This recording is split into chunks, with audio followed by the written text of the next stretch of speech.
হরে কৃষ্ণ। সমস্ত ভক্ত শ্রীচরণ কমলে আমার দণ্ডবত প্রণাম। তো আজ আমরা জপ করব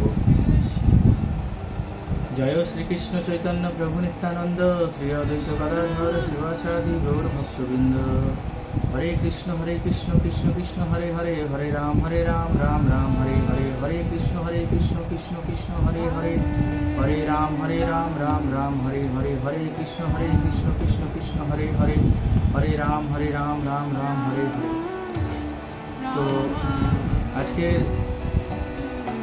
একটি কথা বলার ছিল, সেটি হলো অবশ্যই আমাদেরকে স্মরণ রাখতে হবে যে জপ করার সময় ঠিক কীভাবে জপ করছি। আমার কোনো ভুল হচ্ছে না তো জপ করতে, আমি সঠিকভাবে ভগবানের নাম মুখে উচ্চারণ করতে পারছি তো।